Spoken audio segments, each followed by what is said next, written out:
মালিকরে চাই। বলেন কারে চাই? আওয়াজ দিয়া বলেন কারে চাই? জবান খুলে বলো কারে চাই? আওয়াজ দিয়া মালিকরে ডাক দাও আল্লাহ, চিল্লাইয়া জোরে ডাক দাও আল্লাহ, আয় আল্লাহ, আয় আল্লাহ।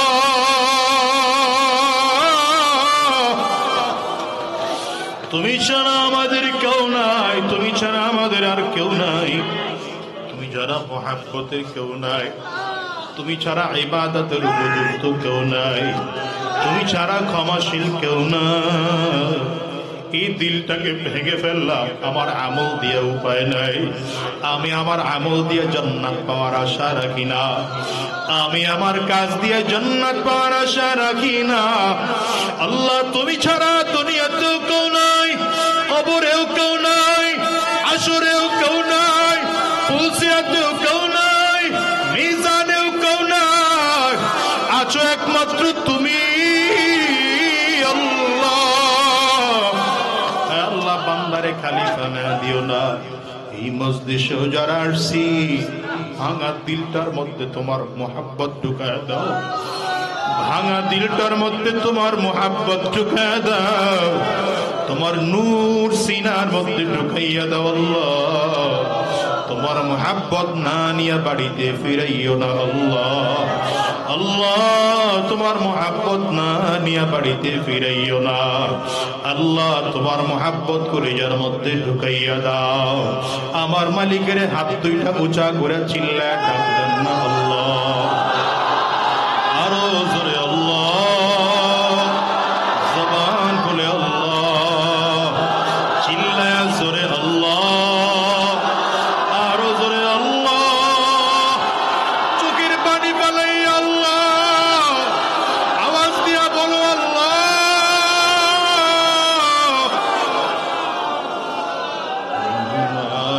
মাওলার ইশকে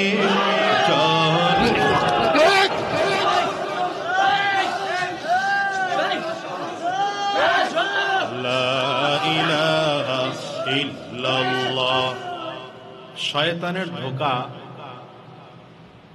দুই ধরনের হয়। একটা হচ্ছে ঈমানদারদেরকে একরকম ধোঁকা দেয়, বেঈমানদেরকে আবার ভিন্ন রকম ধোঁকা দেয়। ঈমানদারদের মধ্যে আবার যারা দিনদার নামাজি, এদেরকে ধোঁকা দেয় একরকম, ফাসিক যারা, এদেরকে ধোঁকা দেয় আরেক রকম। যারা ঈমানদার না, শয়তান ওদেরকে ধোঁকা দেয়, তুই তো বেঈমান, তোর ঈমান আইনাই বা লাভ কি, করে ধোঁকা দিতেছে এইভাবে। আবার যারা ঈমানদার কিন্তু নামাজ পড়ে না, রোজা রাখে না, দ্বীনের রাস্তায় চলে না, ফাসিক, এদেরকে শয়তান ধোঁকা দেয়, নামাজ পড়লে লাভ কি, না পড়লে সমস্যা কি, রোজা রাইখা লাভ কি, না রাখলে অসুবিধা কি। বুঝেন নাই কথা? ধোকার ধরনটা এক এক রকম। আবার যারা নামাজ আদায় করে, এদেরকে ইবলিস ধোকা দেয় ভিন্ন রকম। 2-4 দিন যখন নামাজ হয়ে যায়, তখন ইবলিস ধোকা দেয়, দেখরে তুই তো অনেক বড় আল্লাহর ওলি হয়ে গেছে।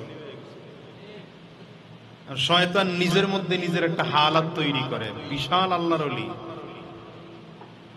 কেউ এমন নাই যে 40 দিন লাগাতার নামাজ পড়ছে, তুমি তো 40 দিন নামাজ পড়ছো লাগাতার, তুমি অনেক বড় আল্লাহর ওলি।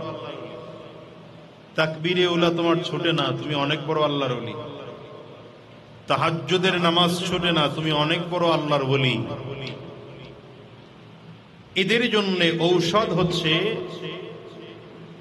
আল ঈমানু বাইনাল খাউফি ওয়ার রাজা, ভয় আর আশার মধ্যবর্তী জায়গাটার নাম হচ্ছে ঈমান। মানুষ যদি এই জায়গাটা নিজেকে কন্ট্রোল করতে পারে, তো আল্লাহর প্রিয় বান্দা হতে সময় লাগে না। আমলের একটা গরম আছে, আমলের গরম আছে, গরমটা সহ্য করা হচ্ছে পাক্কা ঈমানদারের কাজ। যেমন গাছে ফল হইলে ফল বেশি দাঁড়ায় না, ঝুঁকে পড়ে, ঝুঁকে পড়ে। কেউ যদি আমল বাড়ায় তাইলে বুঝতে হবে তার দিল কমবে, তার দিলের হালাত নিচু হবে, উঁচু হবে না। অহংকার কমবে, বাড়বে না। হিংসা কমবে, বাড়বে না। কারণ ঝুঁকে যাইতেছে লোকটা। সামাজিক ভাবে নিজেরে নিজে অনেক ছোট মনে হবে, নিজের বড় মনে হবে না। আর সব সাহাবীদের আমল দেখেন, সকল সাহাবীদের আমল ছিল এটা, নিজের নিজে ছোট মনে করতেন। এক একজন নিজেকে এত ছোট মনে করতেন, নবীরা পর্যন্ত ছোট মনে করতেন। যেমন দেখেন নবীরা কত ছোট মনে করতেন নিজেকে। আদম আলাইহিস সালামকে আল্লাহ তাআলা নিষেধ করছেন এটা ফল খাওয়ার জন্য, কাছেও যাইতে না করছেন। লা তাকরাবা হাদিহিশ শাজারা, নির্দিষ্ট গাছ দেখায় বলছেন গাছের ধারে কাছেও যাইবা না। ফল খাইবা তো দূরের কথা, ধারে কাছেও যাইবা না। লা তাকরাবা হাদিহিশ শাজারা, যদি যাও তাইলে ফাতাকুনা মিনাজ জালিমিন, দুইজন জালেম হয়ে যাবে। আল্লাহ তাআলা নিষেধ করছেন। আদম আলাইহিস সালাম খাইছেন। উলামায়ে কেরামদের মতামত, নবী আদম আলাইহিস সালাম এই ফল খাওয়ার কারণে গুনাহ করেন নাই, কারণ কোন নবীরা গুনাহগার নয়। সকল নবীরা বেগুনাহ, মাসুম, নিষ্পাপ। ঈমানের দাবি নবুয়তের আগেও নিষ্পাপ, পরেও নিষ্পাপ। বুঝেন নাই? তাহলে আদম আলাইহিস সালাম এই ফল খাওয়ার দ্বারা গুনাহ করেন নাই, অন্যায় করছেন, অন্যায় করেন নাই। তাহলে কি করছেন? ভুল করছেন। এই কথাটাও আমরা আমাদের জবান থেকে বলতে পারি না। আল্লাহ পাকের নজরে এটাকে ভুল বলা যায়, কিন্তু বান্দার নজরে না। এই ফলটুকু খাওয়ার কারণে আল্লাহ জান্নাত থেকে জমিনে ফেলে দিলেন, পাঠিয়ে দিলেন, জান্নাতি পোশাক খুলে গেল। আদম আলাইহিস সালাম এখন আল্লাহ পাকের কাছে কান্না করতেছেন। কি বইলা জানা আছে? আদম আলাইহিস সালাম দোয়া করছিলেন কি বইলা? রব্বানা যালামনা আনফুসানা, রব্বানা যালামনা, এতটুকু বুঝেন আগে। রব্বানা যালামনা আনফুসানা, বলেন রব্বানা যালামনা আনফুসানা ওয়া ইল্লাম তাগফির লানা ওয়া তারহামনা লানাকুনান্না মিনাল খাসিরিন। রব্বানা যালামনা আনফুসানা, আয় রব আমি নিজের প্রতি নিজে জুলুম করে ফেলছি। কি বলতেছেন? গুনাহ করছেন, অন্যায় করছেন, ভুল করছেন। আমাদের নজরে ভুলও না। এই জন্য আল্লাহ পাকের কাছে নিজেকে ভেঙে দিয়ে, শেষ করে দিয়ে আল্লাহর কাছে কাঁদতেছেন, আল্লাহ আমি জুলুম করে ফেলছি, জালামনা, জুলুম করছি আমি। আল্লাহর কাছে বলতেছেন আদম আলাইহিস সালাম। আপনি চিন্তা করতে পারেন যেই নবীদের জিন্দেগীর সব গুনাহ মাফ। এই সাউন্ড বাড়ান কমনকে এক জায়গায় রাখলি তো। যেই নবীদের সব গুনাহ মাফ, বাড়েও না, গুনাহ আগেও নাই, পরেও নাই, জিন্দেগীর সব গুনাহ মাফ, সেই নবী আল্লাহর কাছে বলতেছেন যালামনা আনফুসানা, জুলুম করে ফেলছি। কি বুঝলেন? কি বুঝে আসলো? বলেন কি বুঝলেন? কিছুই বুঝেন না। নবী যদি আল্লাহর কাছে এতটুকু ভুলের কারণে বলতে পারেন আল্লাহ আমি জুলুম করছি, তাহলে আপনার আমার গুনাহের কারণে আল্লাহ পাকের কাছে কেমন কান্না দরকার?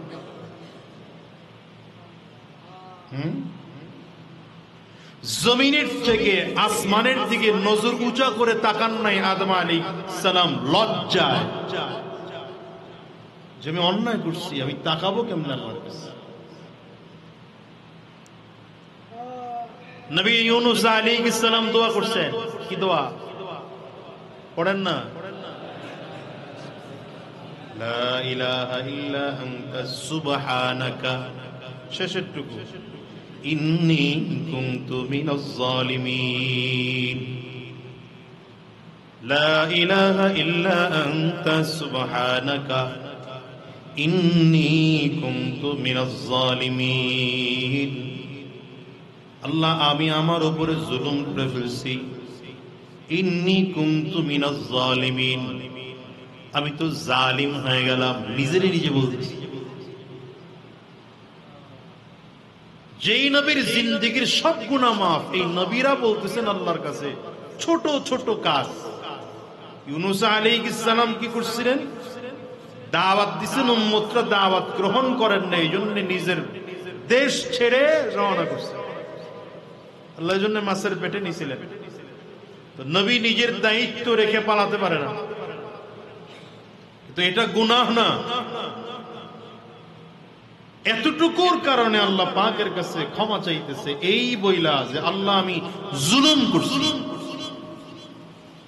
এগুলো বান্দারে শিখাইতেছেন আল্লাহ, যে নবী যাদের জিন্দেগীর গুনাহ মাফ, আগের গুনাহও মাফ, পরের গুনাহও মাফ, সেই নবী যদি নিজের ব্যাপারে এই পরিমাণ কান্না করতে পারেন, এত পরিমাণ নিজেকে ভেঙে দিতে পারেন, দিলকে টুকরা করে দিতে পারেন, তুমি কত বড় দাপটওয়ালা হইছ যে আল্লাহর কাছে ক্ষমা চাইতে পারো না?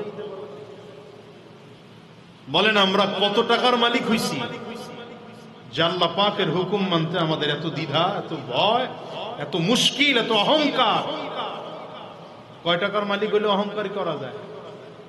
কথা বল না কেন? কত টাকার মালিক হলে অহংকারী করা যায়? অহংকার, আল্লাহ পাকের হুকুম ভালো লাগে না।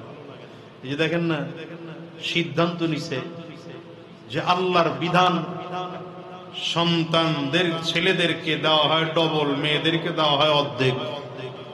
আল্লাহর কোরআনের এই বিচারটা বৈষম্য দূর করে সমান করতে হবে। আমি বলি যে আল্লাহর বিধান মানতে মনে চায় না, তুমি কত বড় জালিম! কি বলেন না কেন? বলেন, আল্লাহর বিধানের দিকে বৃদ্ধাঙ্গুলি দেখাচ্ছ তুমি কত বড় জালিম বলো।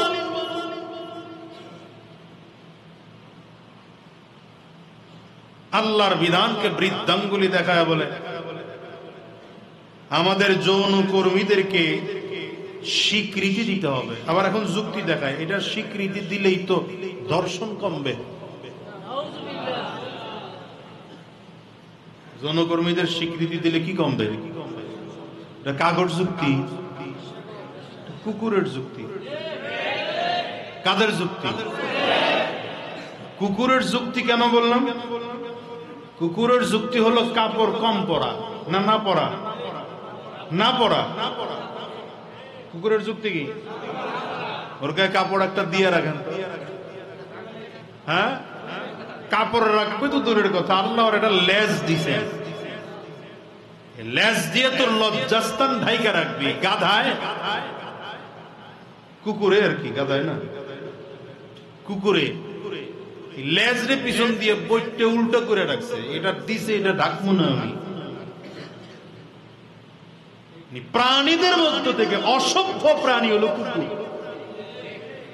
কি কথা কন না কেন? এই দিক থেকে যদি ধরা হয়, লজ্জার দিক থেকে, কারণ লজ্জার দিক থেকে গরুর লেজ আছে, ও লেজ দিয়ে লজ্জা ঢাইকা রাখে। কথা কয় না? গাধা লেজ দিয়া লজ্জা ঢাইকা রাখে, হাতি লেজ দিয়া লজ্জা ঢাইকা রাখে, আর ও উল্টা উল্টা রাখছে। ঢেরেকে বুঝাইতে চায় আমার লেজ দরকার নেই, এটা না এলে ভালো। যারা বলতে চায় যে আমরা যৌন কর্মীদেরকে স্বীকৃতি দিলে ধর্ষণ কমবে, বিবাহ পদ্ধতিটা এদের জন্য পছন্দ হয় না, আমি তো বলি এদের যুক্তিটা কুকুর মার্কা যুক্তি। কি মার্কা? আচ্ছা, আমি আপনাদেরকে বলি, যৌন কর্মীদেরকে স্বীকৃতি পরে দিয়েন। আপনাদের এলাকায় চোর আছে নি? চোর? যার যার এলাকায় চোর নাই, আপনাদের এলাকার চোর একজন দুইজন অ্যাপ্লিকেশন লিখছে আপনাদের এলাকার কমিশনারের কাছে বা মেম্বারের কাছে বা চেয়ারম্যানের কাছে যে আমি যে চুরি করি এটার একটা স্বীকৃতি দেন, আমার পরিষদ থেকে একটা লিখিত স্বীকৃতি দেন, যেন আমি চুরি করলে মানুষ আমার পিঠায় পাঠায় না। বুঝেন নাই কথা? চুরি করলে ধরা পড়লে পিঠানি খায়নি, এক চোর গিয়ে বললো যে আমার এটা একটু ওইভাবে ব্যবস্থা করে দেন যেন আমি স্বীকৃত চোর, বৈধ চোর, মানুষ যেন আমারে জুতোর বাড়ি ঠারি না দেয়, দেখলে যেন বলে যে এটা বৈধ চোর। দিবে চেয়ারম্যান স্বীকৃতি? আচ্ছা, ডাকাত যদি এসে বলে যে আমার একটু ডাকাতির লাইসেন্স দেন, যেটা আমি বৈধভাবে ডাকাতি করতে চাই, কথা কয় না? ডাকাতির লাইসেন্স হয় না, বৈধতার লাইসেন্স হয় না, চুরির বৈধতার লাইসেন্স হয় না, দেশে বিদেশে বেশ্যাবৃত্তির লাইসেন্স হয় কি করে? এটা 92% মুসলমানের দেশ, নামে কামে না। এই জন্য বান্দার দিল যখন ভাঙানা থাকবে, দিল যখন উঁচু হবে, নফস বড় হয়ে যাবে যে আমি তো অনেক কিছু হয়ে গেছি। এইটা হওয়ার সর্বোচ্চ পদ্ধতি হচ্ছে আল্লাহর হুকুম অমান্য করা, অস্বীকার করা যে আল্লাহ হুকুম দিছে, এগুলো মানার টাইম টুইম নাই, আমার নিজের বুদ্ধি দিয়ে নিজে চলবো। ব্যাপারটা এরকম না। তারা যেই যুক্তি দেখাইতেছে তার মানে বুঝাইতে চায় আল্লাহর বিধানকে বৃত্তাঙ্গুলি দেখায় যে ওইটা মানার কি টাইম টুইম আছে। কিন্তু একজন মুসলমানের উচিত ছিল আল্লাহর বিধানকে পরিপূর্ণ পাবন্দি করার পরেও চোখের পানি ফেলে আল্লাহর কাছে কাঁদা যে আল্লাহ আমি কি তোমার গোলাম হইতে পারছি? হে মিয়া, আমার জিন্দেগীর আমল এক পাল্লায় করেন। আবু বকর সিদ্দিকের এক ওয়াক্ত নামাজের একটা সাজদাকে আল্লাহ এক পাল্লায় করেন। হ্যাঁ, এইখানে আমরা এতজন মানুষ আছি, আজকে মাগরিবের নামাজ পড়লাম, আশা তো করা যায় 2-4 জনের নামাজ আল্লাহর কাছে কবুল হয়েছে, হয়েছে না? এতজন মানুষ যে নামাজ পড়লাম, তালিবুল ইলম আছেন এখানে, হাফিজ কোরআন আছেন, কত দিলওয়ালা বান্দা আছেন এখানে, এতগুলো মানুষ মাগরিবের নামাজ আদায় করলাম। এই সব মানুষের নামাজ এক পাল্লায় করেন, আর ওমর ফারুক রাদিয়াল্লাহু আনহুর জিন্দেগীর সকল নামাজের একটা সাজদার তাসবিহকে আরেক পাল্লায় করেন, তো হবে? বলেন না কেন হবে? বাংলাদেশের সকল পীর মাশায়েখদের টোটাল জিন্দেগীর আমল একত্রিত করেন, আর আবু বকর সিদ্দিক রাদিয়াল্লাহু আনহুর ওই নবীর সাথে যে এক রাত ছিল, একটা রাতের পাল্লার আমলটাকে আরেক পাল্লায় করেন। নবী নিজেই তো বলতেছেন, আম্মা জান আয়েশা সিদ্দিকা রাদিয়াল্লাহু আনহা আসমানের দিকে তাকিয়ে তারকা গুনতেছেন, তো গনে আবার এলোমেলো হয়ে যায়, অনেক তারকা অগণিত, গুইনা কুলাইতে পারেন। নবীজি জিজ্ঞাসা করলেন কি করেন? বলে আসমানের তারকা গনি। নবীজি বললেন এই আসমানের অগণিত তারকার মতো আমার সাহাবীদের মধ্যে অগণিত নেকওয়ালা সাহাবী কে আছে বলতে পারেন? আম্মা জান আয়েশারে জিজ্ঞেস করতেছেন। তো আম্মা জান আয়েশা বলেন আল্লাহু ওয়া রাসূলুহু আ'লামু, হুজুর আমি তো জানি না, আল্লাহ এবং তার রাসূল ভালো। যদিও বলছে আল্লাহ এবং তার রাসূল ভালো জানে, মনে মনে চিন্তা, মনে হয় আমার আব্বা। আম্মা জান আয়েশা সিদ্দিকা রাদিয়াল্লাহু আনহার বাবার নাম কি? আবু বকর সিদ্দিক রাদিয়াল্লাহু আনহু। নবীজির নাম নিছেন। এই অগণিত আসমানের তারকার মতো অগণিত আমল হচ্ছে আমার সাহাবী ওমরের। কার আমল? আম্মা জানের দিলটা একটু মলিন, চেহারা মলিন হয়ে গেছে। নবীজি বললেন আর একটা সংবাদ দেওয়া বাকি আছে, এটাও দিয়ে নেই আপনারে। ওমরের জিন্দেগীর আমলের পরিমাণ তো এই যে আসমানের অগণিত তারকার মতো, কিন্তু ওমরের জিন্দেগীর আমল এক পাল্লায় যদি করা হয়, আর আবু বকর সিদ্দিকের এক রাতের আমল যদি আরেক পাল্লায় করা হয়, সমান হয়। এইরকম আমলওয়ালা সাহাবী, এরপরেও কান্না কি! আহা, এরপরও কান্না কি? ঈদের দিনে হযরত ওমর রাদিয়াল্লাহু আনহু দরজা বন্ধ করে কাঁদতেছে। কি বন্ধ করে কাঁদতেছে? কোন ওমরের কথা বলতেছি? যে ওমরকে নবীজি দোয়া করছেন, যে ওমরের ব্যাপারে, যে ওমরের ব্যাপারে নবীজি দোয়া করছেন, আল্লাহুম্মা আ'ইজ্জিল ইসলামা বিআদিল আমরাইন। আল্লাহ দুই ওমরের এক ওমরকে ইসলামের ছায়াতলে এনে দাও, ইসলামের ইজ্জত বাড়িয়ে দাও। রাসূল আরবি বলেন, লাউ কানা বা'দি নাবিয়্যুন লাকানা উমর। আমার পরে যদি কোন নবী হতো, সেই নবীর নাম হতো ওমর। যেহেতু আমার পরে আর কোন নবী আসবে না, সুতরাং আমার পরে আর ওমর নবী হওয়ার কোন সুযোগ নেই। তো আমার পরে যদি কেউ নবী হতো, সেই নবী ওমর হতো। এমন কথা যেই নবী হযরত ওমরের ব্যাপারে বলেছেন, যে ওমর জান্নাতের শুভ সংবাদ প্রাপ্ত দ্বিতীয় নম্বরের সাহাবী। সাহাবায়ে কেরামদের মাঝে নবীজি হযরত ওমর রাদিয়াল্লাহু আনহুর বাড়ির বর্ণনা পর্যন্ত দিয়েছেন। জান্নাতের বাড়ি কেমন হবে হযরত ওমরের এই বর্ণনা দিয়েছেন। নবীজি বলেছেন, নি রাআইতু কসরান ফি নাওমি। আজকের রাতে আমি নবী স্বপ্নের মধ্যে দামি বিল্ডিং দেখেছি। এই বিল্ডিংটা 4টা দেওয়াল দিয়ে তৈরি করা হয়েছে। নবী বলেন, জান্নাতের এই দেওয়ালটা তৈরি করতে গিয়া, বাড়িটা তৈরি করতে গিয়ে একটা দেওয়াল বানানো হয়েছে জান্নাতি লাল রঙের স্বর্ণ দিয়া। একটা বিল্ডিং এর ওয়াল বানানো হয়েছে রূপা দিয়া, আর একটা ওয়াল বানানো হয়েছে মণি মুক্তা দিয়া, আর একটা ওয়াল বানানো হয়েছে জবরদস্ত পাথর আর ইয়াকুত পাথর দিয়া। নবী বলেন, এই বিল্ডিংটা গাঁথনি করতে গিয়ে মাঝখানে কোনো বালু আর সিমেন্ট ব্যবহার করা হয়নি। মাঝখানে ব্যবহার করা হয়েছে মিশক ও আম্বর। নিচের ফ্লোর বানানো হয়েছে জাফরান দিয়া। নবী আমার বলেন, এই দামি বিল্ডিং দেখে জিজ্ঞাসা করলাম, লিমান হাদা? এত দামি ঘরটা কার? একজন এসে বললেন, ফাতাম মিন কুরাইশ। এটা কুরাইশ বংশের একজন যুবকের। নবী আমার বলেন, জানান্তু ইন্নী মিন কুরাইশ ওয়া ইন্নাহু লি। আমি মনে মনে চিন্তা করলাম, আমিও তো কুরাইশ বংশের একজন মানুষ, মনে হয় জান্নাতের বাড়িটা আমার জন্যই বরাদ্দ করা হয়েছে। নবী আমার বলেন, কদম বাড়ায়া 1 কদম 2 কদম সামনে দিলাম, হঠাৎ করে আল্লাহর ফেরেশতা এসে দাঁড়িয়ে বলেন, পয়গম্বর, এই বাড়ি আপনার নয়, এই বাড়ি আপনার সাহাবী ওমরের। এ দুনিয়ার মুসলমান, এই ওমর রাদিয়াল্লাহু আনহু এত আমলওয়ালা মানুষ, এত দামি মানুষ, এত রবের কাছে দামি মানুষ। সে ওমর যখন খলিফাতুল মুসলিমিন হইলেন, তার চেহারার দিকে তাকাইলেন, দেখা গেল গালের মধ্যে কালো দাগ।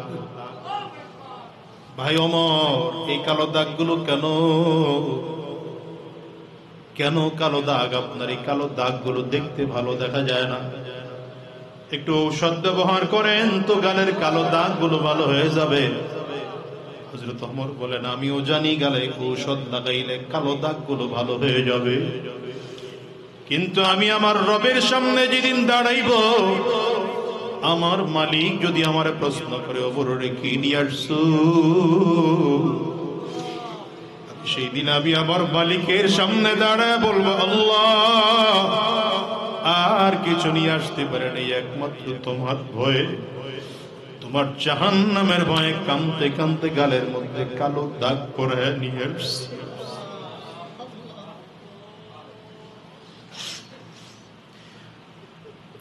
হযরত আলী রাদিয়াল্লাহু আনহু যখন কবরের সামনে গিয়ে দাঁড়াইতেন, সাহাবায়ে কেরাম বলেন, কান্নাহু তাল্লুন, এমন ভাবে কান্না করতেন যেন দাড়ি ভিজে ভিজে ভিজে ভিজে জমিনে পানি পড়তো, মনে হয় যেন হালকা হালকা বৃষ্টি পড়তেছে। এটা ছিল ওই সাহাবীদের কান্না, যেই সাহাবায়ে কেরাম নবীজির জবানে জান্নাতের সার্টিফিকেট পাইছেন, এই সাহাবীদের কান্না। হযরত ওমর রাদিয়াল্লাহু আনহুকে যখন শেষ সময়, জীবনের শেষ সময় মসজিদ নববীর বারান্দায় শোয়ায় রাখা হয়েছে, কাফির হযরত ওমরের পেটের মধ্যে এত জোরে আঘাত করছে, পেটের চামড়া কেটে খাদ্যথলি পর্যন্ত কেটে গেছে। হযরত ওমরকে ডেকে বলা হলো, ওমর, খাদ্যথলি কেটে গেলে রোগীকে বেশিক্ষণ বাঁচিয়ে রাখা যায় না, আপনি তাড়াতাড়ি করে আপনার পরবর্তী খলিফা কে হবেন নির্ধারণ করে ফেলেন, মনে হয় আপনি বাঁচবেন না। হযরত ওমর ওই মুহূর্তে নিজের গালটা মসজিদ নববীর বারান্দার মধ্যে ঘষতেছেন, নিজের গাল মসজিদ নববীর বারান্দার মাটির সাথে ঘষতেছেন আর চিৎকার করে করে বলতেছেন, ওয়াইলুল লাকা ইয়া উমর ইল্লাম ইয়াগফির লাকা রাব্বুক, ওয়াইলুল লাকা ইয়া উমর ইল্লাম ইয়াগফির লাকা রাব্বুক। নিজেরে নিজে ডাক দে, ওমর তুই ধ্বংস, তুই ধ্বংস, যদি তোর মালিক তোরে মাফ না করেন তাইলে তুই ধ্বংস। নিজেরে নিজে ডেকে ডেকে বলতেছেন তুই ধ্বংস, যদি তোর মালিক তোরে মাফ না করে।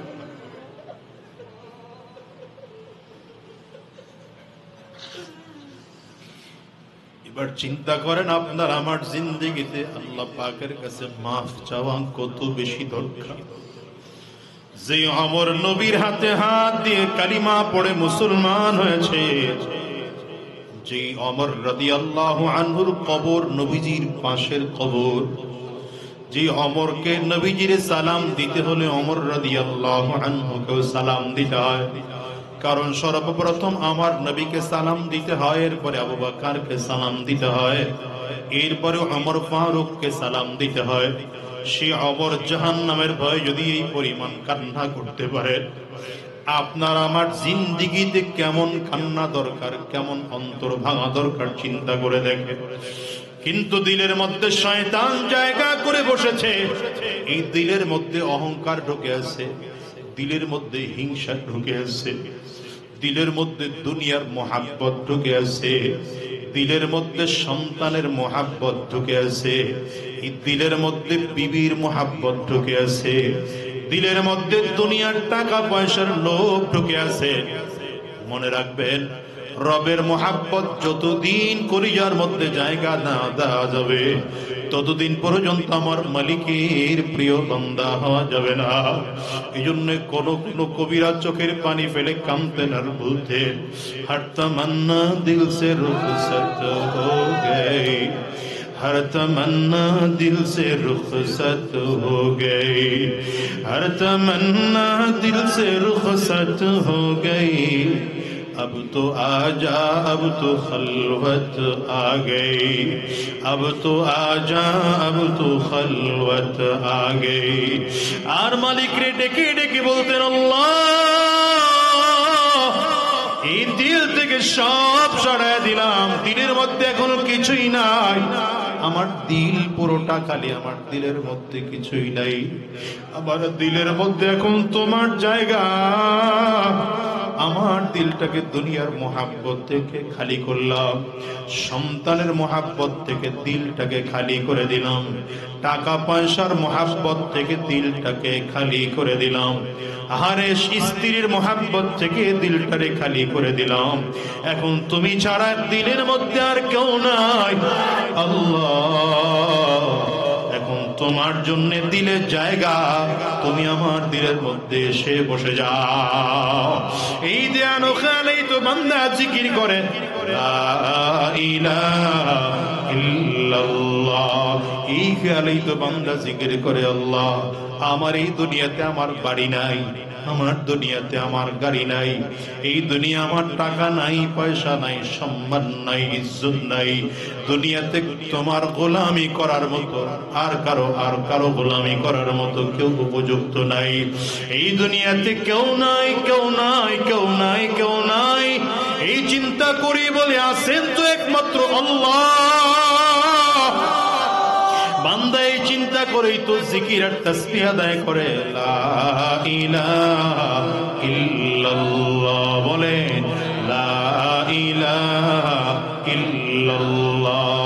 এই জিকির গুলো বান্দা যখন করতে থাকে, আল্লাহ তুমি ছাড়া দুনিয়াতে ইলাহ কেউ নাই, তুমি ছাড়া মাবুদ কেউ নাই, তুমি ছাড়া প্রেমাস্পদ কেউ নাই, তুমি ছাড়া আমার মুহাব্বতের কেউ নাই, তুমি ছাড়া রিজিক দাতা কেউ নাই, তুমি ছাড়া মুক্তিদাতা কেউ নাই, তুমি ছাড়া জাহান্নাম থেকে বাঁচানোর মালিক কেউ নাই, তুমি ছাড়া জান্নাত দেওয়ার মালিক কেউ নাই, তুমি ছাড়া ইজ্জত দেওয়ার মালিক কেউ নাই, তুমি ছাড়া বেইজ্জতি করার মালিক কেউ নাই। এমন করে বান্দা বলতে বলতে বলতে বলতে দিলের হালাত এই হয়ে যায়, এখন এত লম্বা কথা বলতে মনে চায় না, এখন দিল থেকে সব বান্দা বের করে দিছে। বাড়ির মুহাব্বত বান্দা বের করে দিল, টাকার মুহাব্বত বান্দা বের করে দিল, সম্পদের মুহাব্বত বান্দা বের করে দিল, ক্ষমতার মুহাব্বত বান্দা দিল থেকে বের করে দিল। এবার আমার মালিকের দিকে নজরটা দিয়া বলে, আল্লাহ এই দিলের মধ্যে আর কেউ নাই, আসো একমাত্র তুমি। ইল্লাল্লাহ ইল্লাল্লাহ ইল্লাল্লাহ ইল্লাল্লাহ ইল্লাল্লাহ। এই দিলের মধ্যে আর কেউ নাই, গাড়ি নাই, গাড়ি নাই, টাকা নাই, পয়সা নাই, এমনকি আমি নিজেও নাই, আমি নিজেও তো শেষ হয়ে গেলাম। আমার অস্তিত্ব, নিজের অস্তিত্ব নিজে বিলীন করে দিলাম। আমার অস্তিত্ব নাই, এই দুনিয়াতে আমার কিছুই নাই। কারণ আমার অস্তিত্ব কি? এই হাত তো আমার না, এই হাত তো আমার মালিকের দেওয়া। এই হাত দিয়ে আমি ধরার শক্তি রাখি না। আমার মালিক যদি আমার হাত দিয়ে ধরার শক্তি না দেন, এই চোখ দিয়ে দেখার শক্তি রাখি না। যদি আমার মালিক আমার দেখার শক্তি না দেন, কত মানুষ চোখ আছে কিন্তু চোখে জ্যোতি নাই, চোখ দিয়ে দেখতে পারে না। কত মানুষের হাত আছে, হাত দিয়ে ধরতে পারে না। কত মানুষের পা আছে, পা দিয়ে হাঁটতে পারে না। কত মানুষের কান আছে কিন্তু কান দিয়ে শুনতে পায় না। কত মানুষের ব্রেন আছে কিন্তু ব্রেন দিয়ে চিন্তা করতে পারে না। আল্লাহ তার পাগল বানাইয়া বানাইয়া রাস্তায় রাস্তায় ঘুরাইতেছে। না পাগো চিনে না, পাগো চিনে না, ভালো কাপড়ও চিনে না, ময়লা কাপড়ও চিনে না। ওই রাস্তার পাগলের দিকে একবার তাকাও আর নিজের শুকর আদায় করো। আল্লাহ তোমার শুকর, আল্লাহ তুমি আমারে এত ভালো রাখছো, এত ভালো রাখছো, এত ভালো রাখছো। আল্লাহ তুমি তো আমারে অন্তত সুস্থ রাখছো মালিক। এই পাগলটা তো সুস্থ না, এই পাগলটা তো দুনিয়ায় চলতে পারে না, বুঝেই না। ওর তো ব্রেইন আছে, ওর তো মাথা আছে, মগজ আছে, ওর তো সব আছে, কিন্তু কোনটা পাক কোনটা না পাক, কোনটা ভালো কোনটা মন্দ, এই পাগলটাই বোঝে না। আল্লাহ তুমি তো আমারে বুঝার তৌফিক দিয়েছ। এই জন্য বলি এই হাত আমার দেওয়া না। বলেন হাত দেওয়া কার? এই চোখ আমার না, চোখ দেওয়া কার? তাইলে হাতের মূল মালিক কে? এই চোখের মূল মালিক কে? জবান দিয়ে কথা বলি, আসল মালিক কে? পা দিয়ে কথা বলি, আসল মালিক কে? অন্তর দিয়ে অনুধাবন করি, আসল মালিক কে? ব্রেন দিয়ে চিন্তা করি, আসল মালিক কে? আরো জোরে আওয়াজ করে আঙ্গুল উঁচা করে চিল্লা বলে, আওয়াজ দিয়ে চিল্লা বলেন কে? আরো জোরে কে? ওই আবার আল্লাহ। দুনিয়ার একদল পাগল আছে, এরা বলে আল্লাহ তুমি ছাড়া আমার আর কেউ না। তুমি ছাড়া বাড়িও নাই, গাড়িও নাই, টাকাও নাই, পয়সাও নাই, ক্ষমতাও নাই, ইজ্জতও নাই, ধন নাই, তুমি ছাড়া কেউ নাই। এই বান্দাগুলোই যখন কিয়ামতের ময়দানে রবের সামনে দাঁড়াবে, বান্দা তাকাইয়া তাকাইয়া দেখবে সূর্য মাথার মুলু হাত উপরে দেখা যায়। কিয়ামতের ময়দানটা জমিনটা তামা। মানুষ তাকাইয়া দেখবে ডান দিক থেকে জাহান্নামের আগুন, বাম দিক থেকেও জাহান্নামের আগুন, সামনের দিক থেকেও জাহান্নামের আগুন, পেছন দিক থেকেও জাহান্নামের আগুন। চারিদিক থেকে জাহান্নামের আওয়াজ ঘুরিম ঘুরিম আওয়াজ দিয়ে সামনের দিকে আগায়। ফেরেশতারা পর্যন্ত জাহান্নামকে টেনে পর্যন্ত আটকাইয়া রাখতে পারে না। ওই জাহান্নামের আগুন যখন সামনের দিকে আগাবে, আরে মানুষগুলো নিজের মাকে ভুলে যাবে, বাবাকে ভুলে যাবে, নিজের স্ত্রীকে ভুলে যাবে, সন্তানকে ভুলে যাবে। সন্তান নিজের মার বাবাকে চিনবে না, বাবার মা নিজের সন্তানকে চিনবে না, ভাই তার ভাইকে চিনবে না, ভাই তার বোনকে চিনবে না। ওই আল্লাহর একদল পাগল ওই ময়দানের মধ্যে ঘুরবে। কোথায় হাসর, কোথায় মিজান, কোথায় পুলসিরাত, কোথায় কিয়ামত, কোথায় জান্নাত, কোথায় জাহান্নাম, এদের খবর নেই। এরা শুধু দৌড়ায় আর চিল্লায় চিল্লায় বলে আমার মালিক কই,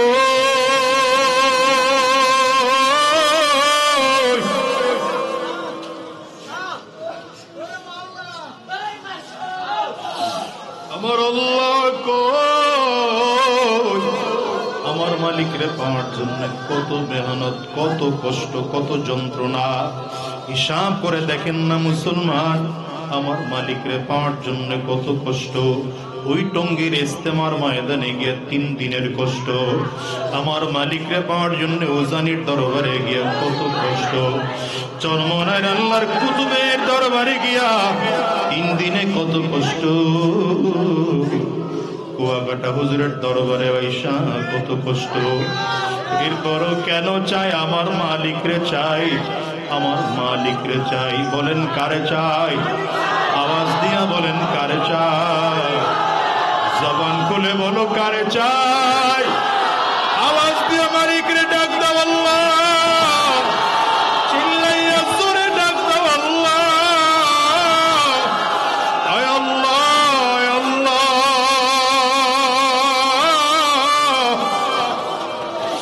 তুমি ছাড়া আমাদের কেউ নাই, তুমি ছাড়া আমাদের আর কেউ নাই, তুমি যারা মহাব্বতের কেউ নাই, তুমি ছাড়া ইবাদতের উপযুক্ত কেউ নাই, তুমি ছাড়া ক্ষমাশীল কেউ নাই।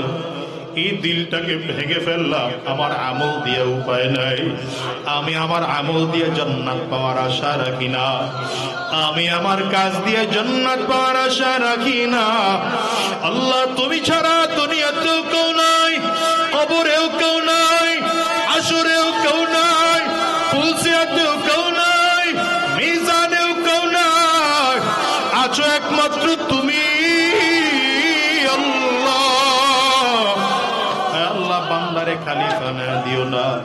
এই মজলিসেও যারা আসছি, ভাঙা দিলটার মধ্যে তোমার মোহাব্বত ঢুকায় দাও, ভাঙা দিলটার মধ্যে তোমার মোহাব্বত ঢুকায় দাও, তোমার নূর সিনার মধ্যে ঢুকাইয়া দাও আল্লাহ। তোমার মোহাব্বত না নিয়ে বাড়িতে ফিরাইও না আল্লাহ, আল্লাহ তোমার মোহাব্বত না নিয়ে বাড়িতে ফিরাইও না আল্লাহ। তোমার মোহাব্বত কলিজার মধ্যে ঢুকাইয়া দাও। আমার মালিকের হাত দুইটা উঁচা করে চিল্লায় ডাক দেন না আল্লাহ, আরো জোরে আল্লাহ, জবান খুলে আল্লাহ, চিল্লায় জোরে আল্লাহ, আরো জোরে আল্লাহ, চোখের পানি পালাই আল্লাহ, আওয়াজ দিয়া বলো আল্লাহ।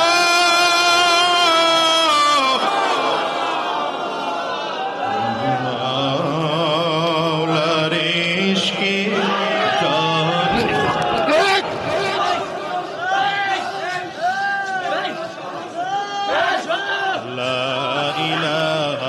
illallah, la ilaha illallah, la ilaha illallah, la ilaha illallah, la ilaha illallah, la ilaha illallah, la ilaha illallah, la ilaha illallah.